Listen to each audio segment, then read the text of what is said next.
Good. Thank you for being here. It's a great pleasure to be here. Vita suggested, and I think it's a good idea, to say something what a nice Jewish boy like me is doing here. Maybe not nice, but Jewish. And not a boy anymore, but you know the American expression. Not many Israeli Jews share my views, as you can imagine. So Peter asked me, what made you change your mind? So maybe it's a good idea to say something biographical, autobiographical, to begin with. Then I will move into the topic itself.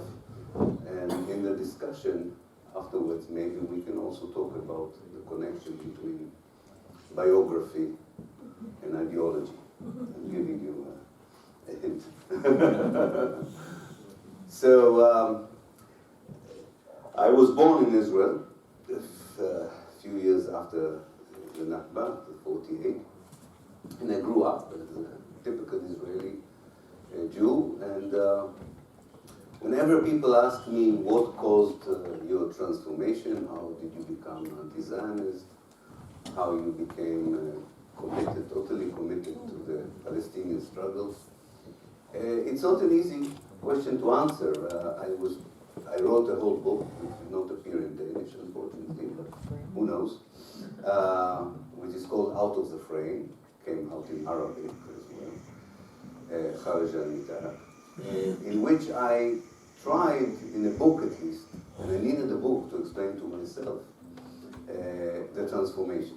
It sounds simple, but it's not, because Israel is a very indoctrinated society.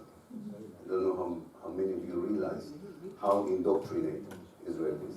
It's worse than North Korea in this term. Because it's not through enforcement. It's not that people are taken into camps, and if they don't declare a loyalty, then they are being punished. This is the kind of indoctrination we are familiar with. This is a very subtle indoctrination, very clever indoctrination. You get it from cradle, when you're a baby, until you die. So getting out of it is very, very difficult. Very difficult. And you grow up within a very closed society, a very powerful educational system. And I suppose it's a mixture of who you are, the circumstances of your life, and your ability, which is not always there, to meet Palestinians on an equal footing, that may open the door for you, or the window, to look at things differently. There was a book edited by a colleague of mine, and she interviewed 25 Israelis who became anti-Zionists. Israeli Jews, I should say, Palestinians. And it seems we all had to spend some time outside of Israel. And we all met Palestinians in a more friendly environment. And that really influenced us. Because when you're in Israel, you don't have this opportunity to think differently, to look at Palestinians as normal human beings. You need to be outside. In my case, there was something additional.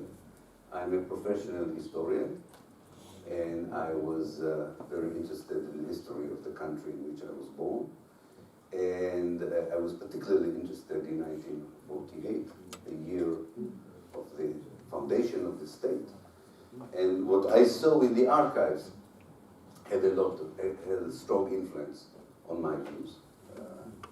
Because everything I found in the archive was in stark contradiction to everything I was taught by my parents, my family, my school, and my university. And really, there was one narrative, one version that I heard in Israel, and the truth. And the truth was very different from what I was being told and learned, and even taught myself for a while before I became a professional historian. And it's it's a journey that eventually you cross a point where you cannot come back. And you have an advantage that you have to use to your privilege. It's a privileged advantage. You have to use it. You know better than anyone else the nature of the beast. You know Zionism from inside, not from the outside.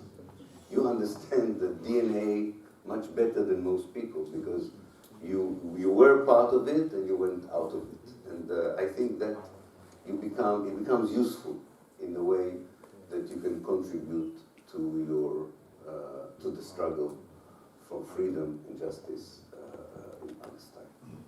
But as I say, if we want to expand a bit more about it, we can do it later on. The topic I was asked to discuss with you in this hour is whether Israel is becoming an apartheid state. Even the topic itself is an indication of something. Israel is not becoming an apartheid state. Israel always was an apartheid state. Because there is this notion that maybe until 1967, maybe until the Oslo Accord, Israel was a democracy looking for peace, and then the right-wing parties became powerful in Israel, and Israel became less democratic. Israel is never a democracy. When the United Nations in 1947 suggested to partition Palestine between the Zionist movement and the indigenous, the native people of Palestine, it was the beginning of a history that made sure that Israel would never be a democracy. Because the basic idea of the partition plan was that the Jews who had arrived from Europe, mostly from Europe, and were a minority in Palestine, have the right to create a Jewish state. A Jewish state and a democratic state is never the same thing. A Jewish state meant that it will only be a democracy if it will only be Jewish. This was the message from the international community already back in 1947, not in 2020. And the Palestinians, rightly so, rejected the idea. They said, look at the Arab world. Iraq is given to the Iraqis as an Iraqi state, not as a Muslim state, not as a Shiite state, not as a Sunni state, as an Iraqi state. Syria is being given to the Syrian people, not as an Alawi state, not as a Druze state, not as a Sunni state, as a Syrian state. Lebanon, that had so many different religions in it, was not declared to be a Christian Maronite state or a Shiite state, but a Lebanese state. Palestine was supposed to be Palestine, not a Jewish Palestine, not a Muslim Palestine, not a Christian Palestine, but Palestine. So for the moment, this idea that part of Palestine can be Jewish is the most anti-democratic idea. And that was the foundation for Israel as an apartheid state.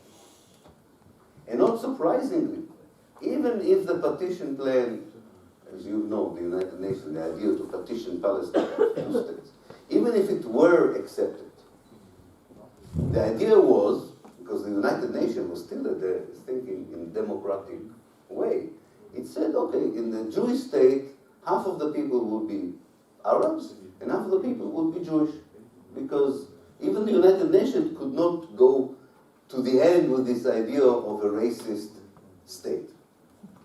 So if Israel would have kept its commitment as a democratic state to the United Nations, in the first Israeli election, in the first democratic elections of Israel that took place in 1949, most of the electorate were Arabs, not Jews. But Israel made sure that the Arabs would not come to the first 1949 election. How did they make sure that they will not come to the first 1949 elections? I wrote a whole book about it. They ethnically cleansed Palestine. They, out of what became Israel. Israel is no map here, but you know that Israel became a state over nearly 80% of Palestine, historical Palestine, or as we call it sometimes, mandatory Palestine. In this part, in these 80%, lived 1 million Palestinians before 48. In the first Israeli election, out of the 1 million, only 120,000 remained. 90% of those who were supposed to vote for the first Israeli elections were expelled by Israel within 9 months in 1948. So you call it a democracy when you kick out the people you don't want to be part of your democracy. So we don't need to go to 2020 to talk about apartheid. And look what happened to the 120,000 Palestinians who remained inside Israel, those that Israel called Israeli Arabs. They call themselves the Palestinians of Israel, or the 48 Arabs. They became more than 120,000 because Israel annexed part of what became the West Bank, Wadi Ara, another area, and allowed 25,000 Palestinians to return from Lebanon. These citizens of Israel were under military rule until 1966. Now, I don't know if you know what military rule means. Actually, you can know what it means because it has been imposed on the West Bank and the Gaza Strip after 67. But Israel definitely was not a democracy between 48 and 67, when the Palestinian citizens were under the rule of this emergency, they called it emergency regulations. This was a colonialist, British colonialist idea. An emergency regulation means that each Palestinian village, each Palestinian community is under a military rule of an Israeli officer. And this officer has absolute rights. They can decide to expel people, to banish them, to destroy their homes, to close their businesses, to kill them, without any procedure, just by the power of being a military governor. This is what the Palestinians in Israel suffered from between 1948 and 1967. So Israel was not a democracy before 67.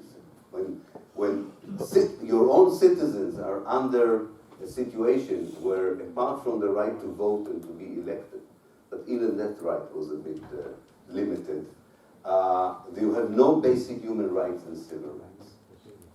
Then, in 67, so people say, yes, but after 67, the military rule was abolished inside Israel. Yes, it was abolished because Israel needed the rule to put it and impose it on another Palestinian community in the West Bank and the Gaza Strip.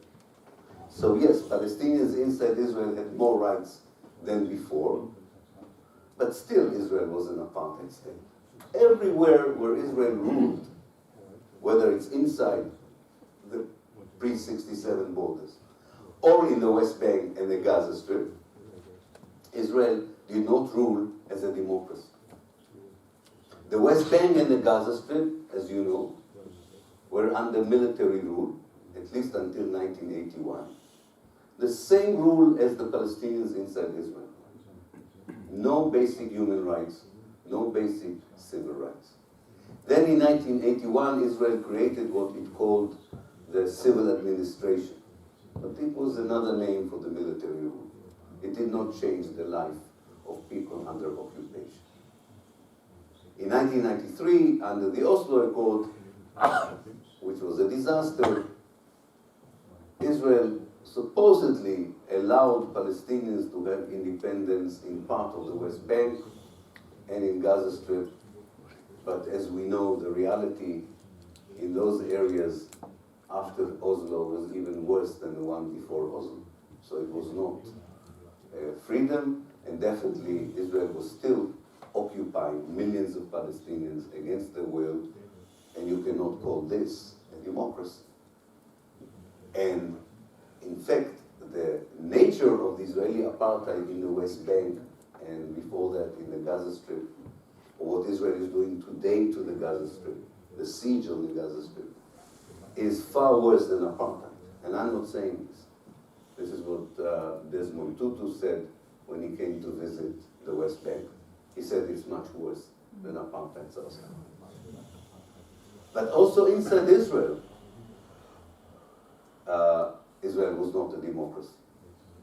Inside Israel, there are cities, whole cities, and villages and communities which are by law exclusively Jewish.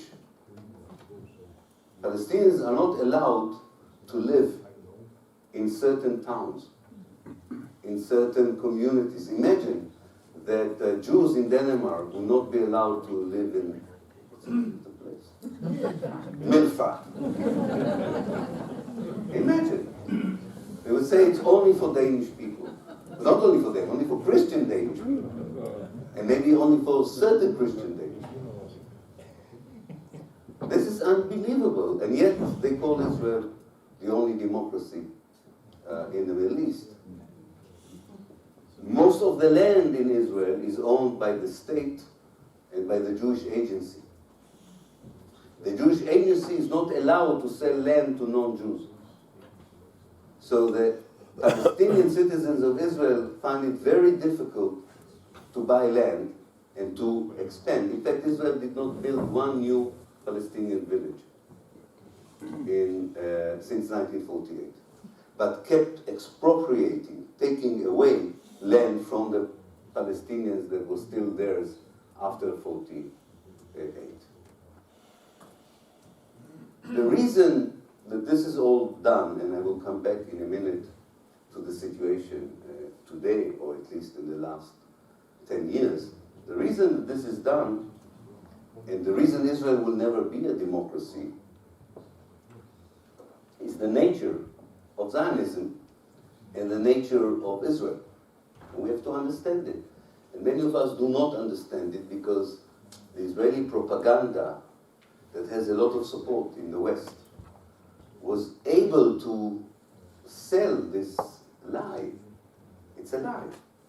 That Israel is a democracy, the only one in the Arab world. So people stopped analyzing because they take it for granted.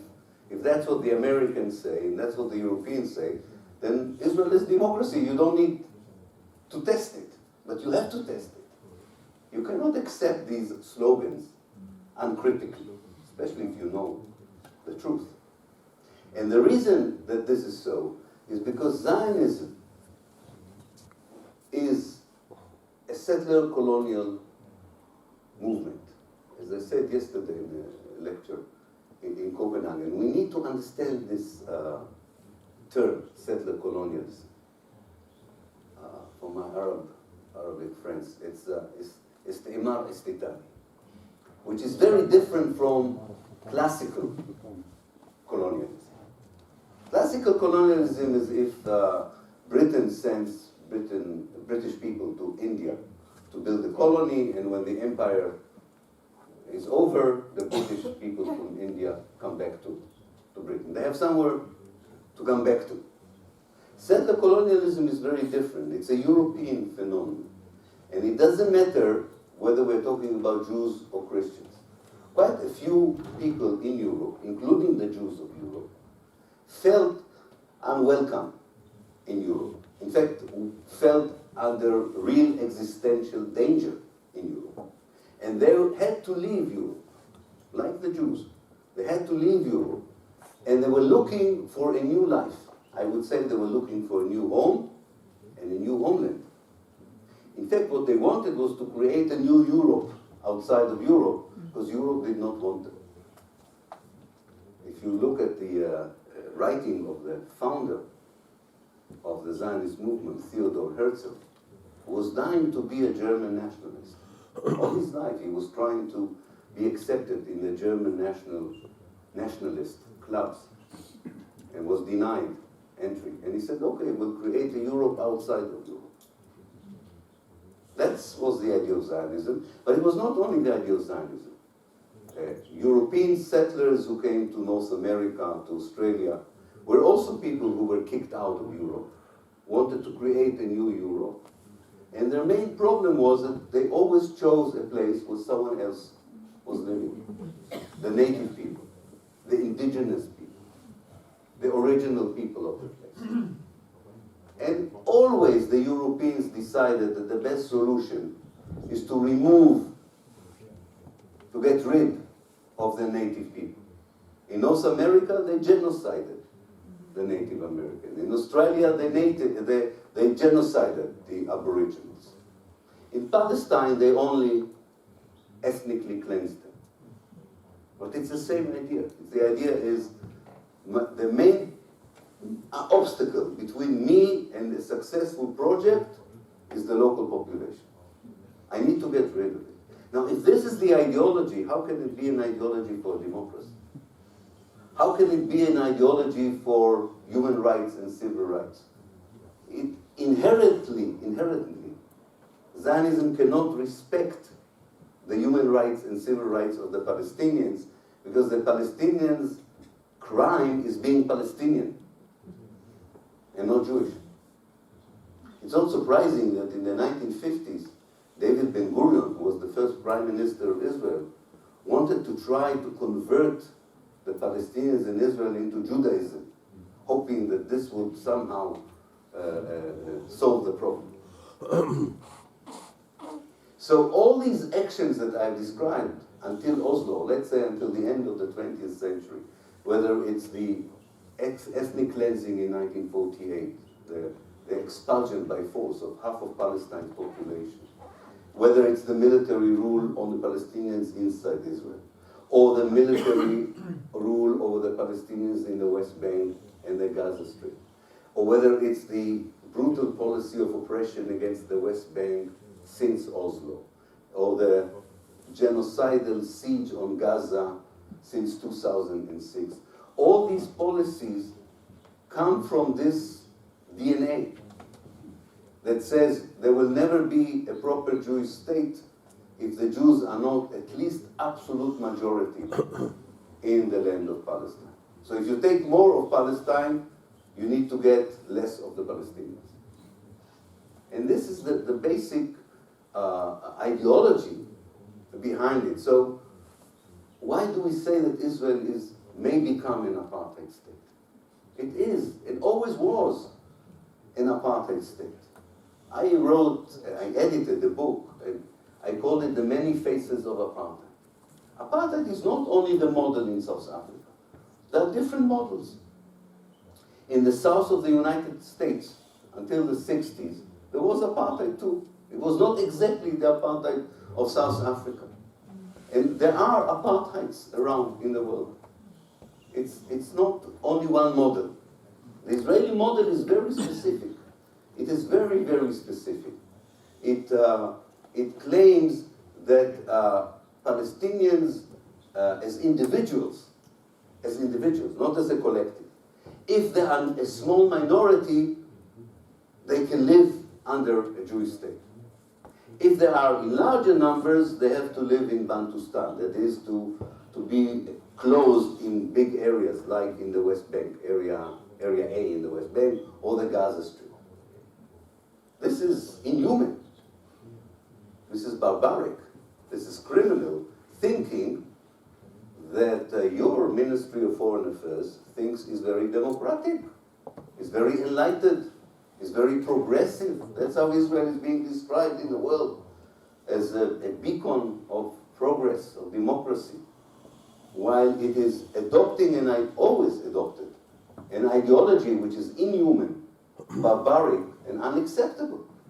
But somehow they succeeded in selling, and we know why. It's a different lecture, I won't give it now. How Israel succeeded in selling this barbaric oppression of the Palestinian as the only democracy in the Middle East. It's amazing if you think about it. In no other place in the world it would have worked. But in Israel, somehow for the Israelis it works.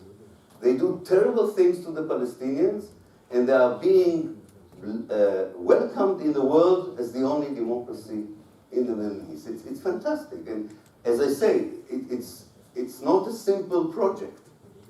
It's a very sophisticated project. They succeed because they worked on it. It's not that the people are stupid or don't see. There is a sophistication behind this idea. But in many ways, here is the absurd of what happened. In the last 10 years, the sophistication has disappeared. As I say to my students, I don't know how many of you are familiar with the name Michel Foucault. Anybody knows about Michel Foucault? Yeah. Very complex French philosopher.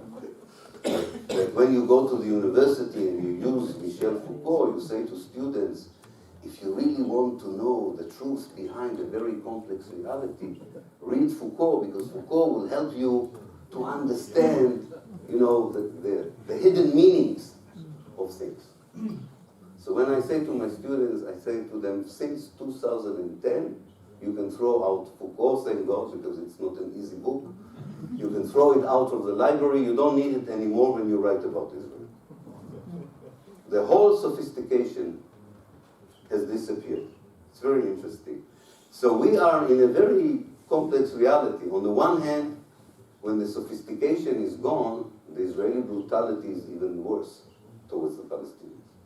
On the other hand, when the Israeli brutality is worse, it's easier to convince people what Israel is really about. So you don't want to be in that situation. You don't want to say, oh, because now it's easier to show what Israel is really about, it means that more Palestinians are suffering. You would like less Palestinians to suffer, but if less of them are suffering in a way, it means it's more difficult to show the nature of the state, its ideology. But it's not in our hands anyway.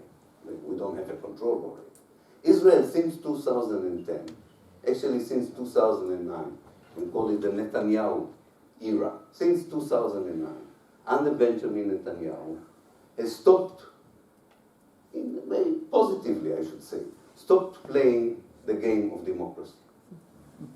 Stopped playing Suddenly from 2010, we have more than 26 laws in the Israeli Knesset, in the Israeli parliament, which are, there's no other way of describing these laws, are pure racist laws. 26 racist laws. Now, the Israeli society and government and state was racist before that, but it never declared itself openly as a racist state. Now, there is one law after the other which explicitly, directly says, we are, in fact, this is the position of the coalition that supports Benjamin Netanyahu. That's their position. We are racist because we believe that a Jewish state is more important than democracy. And we know that in the world, people like Trump, Boris Johnson, Erdogan in Hungary, and who knows, a lot of right-wing people in Denmark as well, would support us. We don't need to be a democracy. That's the lesson the Israelis learned. You don't need to be a democracy for the United States to support you. Mohammed bin Salman is not exactly someone I would teach when I teach about democracy. I don't think he really sort of represents what democracy is all about. But he needs to be a democratic ruler to have the support of Trump? No. Who says that democracy is now a precondition for the support of the West? On the contrary, I think, the less democratic you are, the more likely the West is going to support you nowadays. So the Israeli says, why should we play the game of democracy? And Donald Trump says to them, you're right. You don't need to play the game of democracy. His vice president, Pence, says not only that, he talks directly to God, Pence. And he says, God told me that you don't have to be a democracy. So if God says so, why should they become democracy? And this is what's happening in Israel in the last 10 years.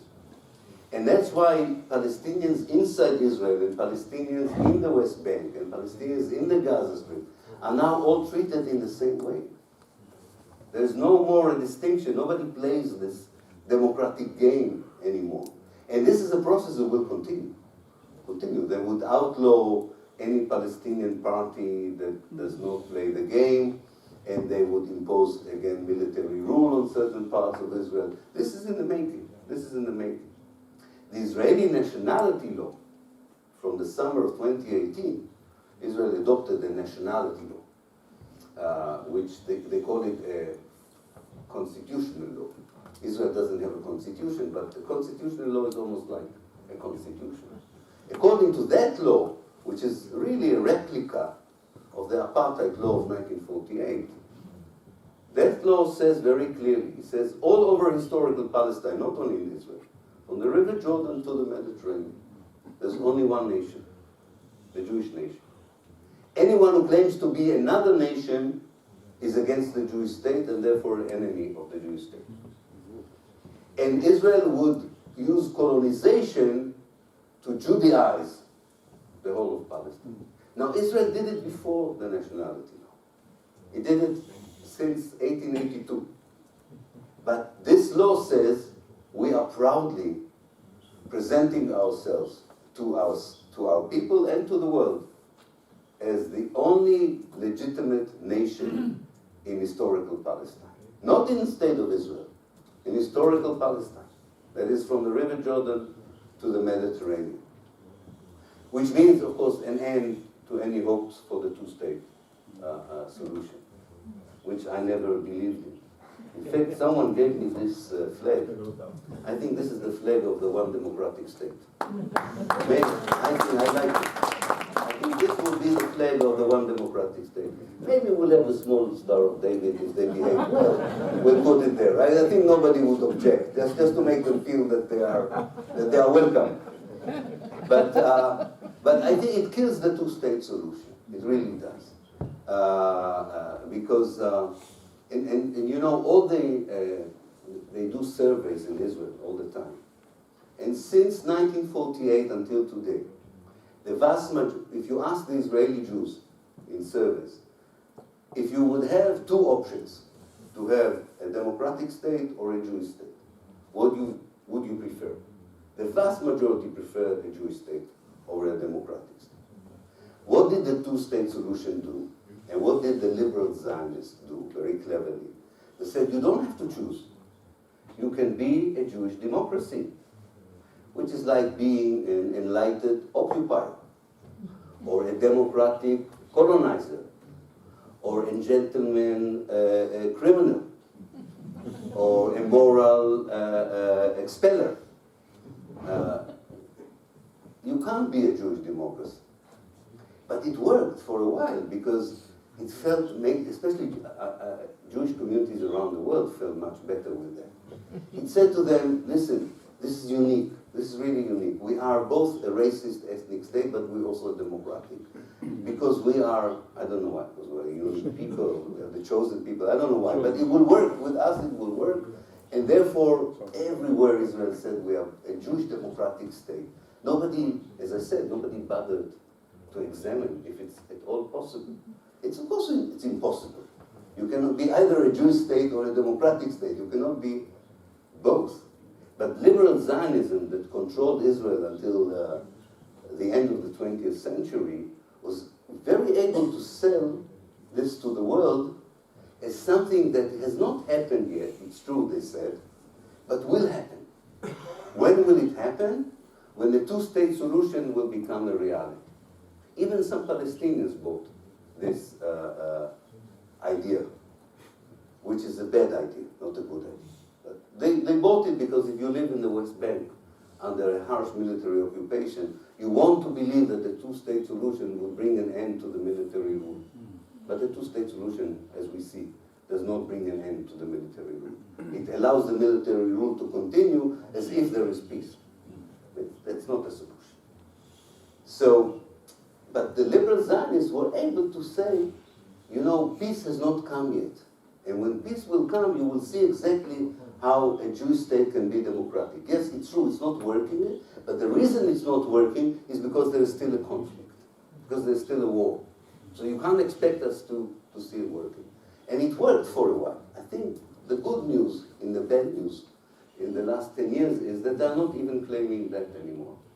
They're not. We have elections on Monday in Israel between two big parties. One party says Israel, as a Jewish democratic country, will not allow the Palestinians any right of self-determination, of right of return, any right as a collective group. That's what one party says. And the second big party says exactly the same. So this is the big choice for the two Israeli governments, the Israeli electorate, between Likud and Likud B. Likud B is nicer. They talk nicer, they look nicer. They have three generals running them, all of them war criminals, really war criminals, all three of them. They committed crimes against humanity in Gaza, all three of them. But again, you can see the Israeli propaganda. I heard it from a journalist yesterday here who asked me questions in Copenhagen. He said, yes, but there is the peace camp run by Benny Gantz and the war extreme camp of Benjamin Netanyahu, and there's a hope in Israel that the Progressive Party will come to power. I said, which Progressive Party? He said, I'm the Progressive Party of Israel, and I'm in Copenhagen and not going to vote, so there's no chance for any change. This is not, but this is working. It still works. This idea that there is in Israel two big camps. One is reasonable, one is peace-loving, one wants compromise, and the other one is nationalist, extreme, and doesn't. But this is the charade that Israel was very good at presenting. But I think it's easier now to show that this is not working. The Trump plan, in many ways, helped us. Because the Trump plan is an American affirmation to this new Israeli position. What is the new Israeli position? We don't have to play the democratic game anymore. We are a proud Jewish state that does not keep democracy, does not allow the Palestinian basic human rights and civil rights, and we will continue to be like this. Now we have the support of the United Nations. What we want is an Arab and Palestinian legitimacy for this situation. And Trump, being a businessman, really believes, I really think he believes, that money can solve everything. And he believes that with money you can buy a Palestinian and Arab consent for this reality. And this reality means only one thing: Palestine is gone. There's no Palestine, and there's no Palestinians as a political body. Of course, there are people. And he even thinks that the United States doesn't have to pay for this because the rich Arab countries will pay for this. Will the rich Arab countries go along with this? I don't know. Some of them might, some of them may not. The people definitely would not like this policy, I hope. But this is the idea now. An Arab funding for wiping out the Palestinians as a political issue. That's the basic idea of the steal of the century. Not the deal of the century, the steal of the century. And we need to ask ourselves, I'm optimistic, I still believe in human beings. I really don't think that this can go on for a long time. I just cannot see it going on for a long time. I know what stops, and with this I will end, I know what stops a reasonable conversation in places like Denmark about this question. There is the Holocaust. Denmark never dealt with the Holocaust. Neither did Belgium, neither did Holland. Definitely the new European states. I just came last week from Lithuania. They support Israel with closed eyes because they think that this would solve the issue they had with the Holocaust. The whole idea that you solve the Jewish problem of Europe by supporting a Jewish state at the expense of the Palestinians is something that will be reopened. I'm sure it will be reopened. It was a bad idea to begin with. It was a very bad idea to begin with, saying we as a Europe don't have to deal with our dark chapter because we support the idea of a Jewish state in Palestine. Okay, the Palestinians are the victims of it. Who cares? Do you think anyone in Europe cared about the Palestinians? But it's coming back to Europe. If you don't cleanse racism against one people, it will be then directed against another people. Racism is worse than corona. It's a far worse virus than corona. And nobody found a vaccine against racism in Europe. On the contrary. And when you don't find a vaccine and you think that you are self-immunized because you had the disease once, I can tell you, as someone who knows a little bit about medicine, it will come back, and when it comes back as in a much worse form. And this is what prevents, I think, not the only one, but it's the main thing that prevents a discussion in places like Denmark. There are other issues. Of course, not everything has to do with Europe. The fact that the Palestinians are not united is not helping. It's definitely not helping. We need a united Palestinian position. We need to hear from the Palestinians how they see the Jews in the future.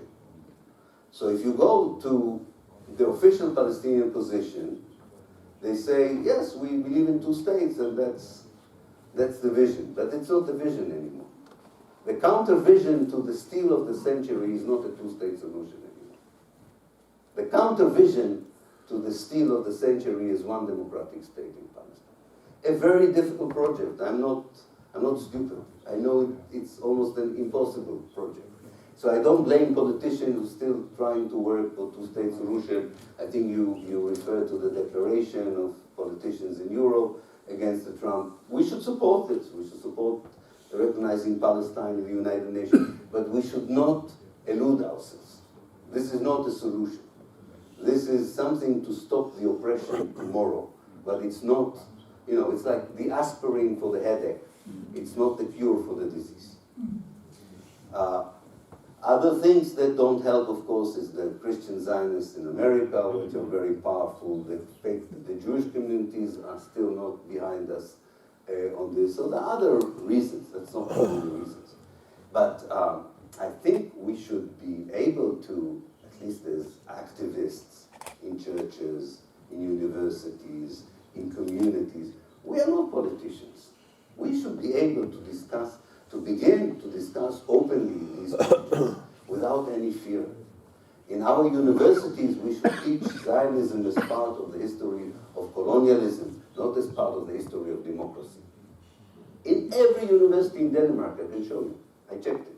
In every university in Denmark, Israel is taught as a case study in the history of democracy of the Western world. This is not the right place for teaching Israel. You want to teach Israel? Teach it as part of the history of colonialism, of ethnic cleansing, of genocide. That's where you should teach Israel.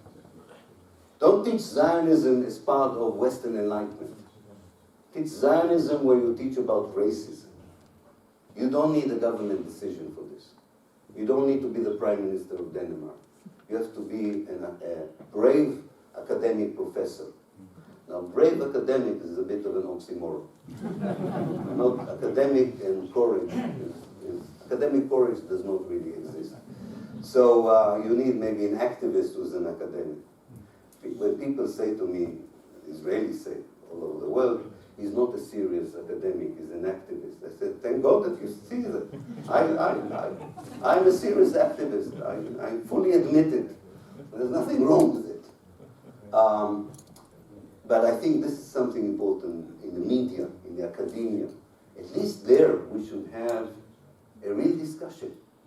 Because I think that when we are now in a rare historical moment, and I don't know how many of you have been active for how long, I don't know you personally, but I've been active on the Palestine issue in the last 45 years.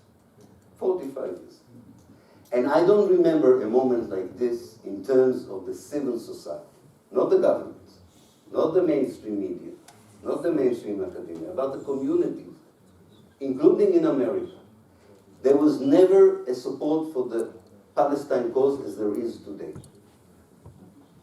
This is a rare moment in history. We have to exploit it.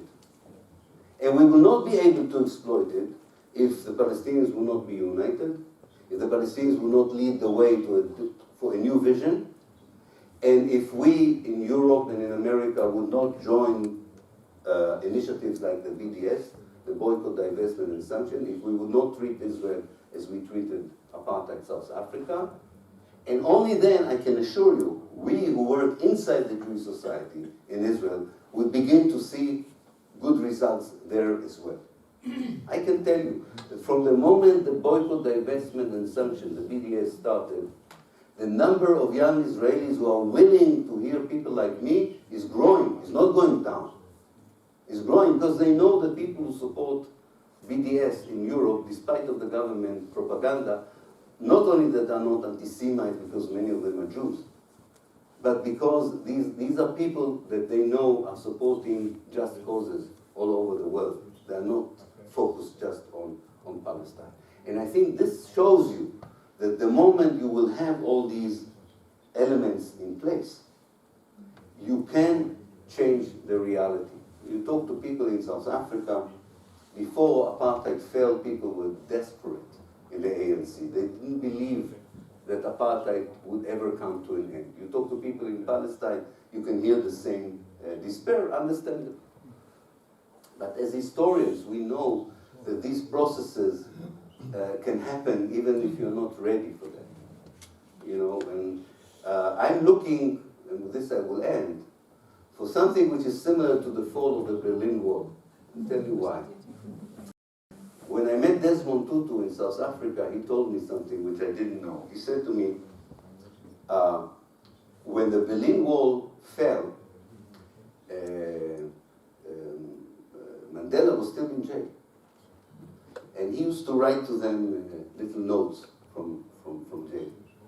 And he said, we got a note from him after the Berlin Wall fell, and we thought the poor man got crazy. There'd been so many years on the Robben Island. He wrote, this is it. This is the end of apartheid. He said, what happened to him? He was clever. He said, he was like a chess player. He said, the Berlin Wall falls, it's the end of the Cold War. The end of the Cold War means that the United States can join the sanction regime against South Africa. The moment the United States would join the sanction regime, the white apartheid regime would give in. Because if the United States join the sanctions, they have no chance. So we are looking for our Berlin Wall. Sometimes you can't do everything. I don't know what it will be. I don't know, the fall of the Saudi regime. I don't know, something. Something will happen that will change the whole dynamics in the Arab world. I don't think it will happen in Israel. I don't think it will happen in Europe. I think it will happen in the Arab world or in the Muslim world. Some new dynamics that will happen there will eventually also change the reality in Palestine. The Palestinians cannot do it by themselves. They face a coalition like no one else faced in the history of colonialism. They face the people of Europe who feel guilty about the Jews. They face the Christian Zionists who believe that God wants them to destroy the Palestinians. No other people in the world have faced such a coalition of brutality and force, really. And the Palestinians are normal people. They're not particularly superhumans. They're normal human beings. So they won't be able to do it by themselves. They would need a regional and an international coalition. And this coalition can be eventually formed by all kinds of processes that we cannot predict yet because we don't know the dynamics.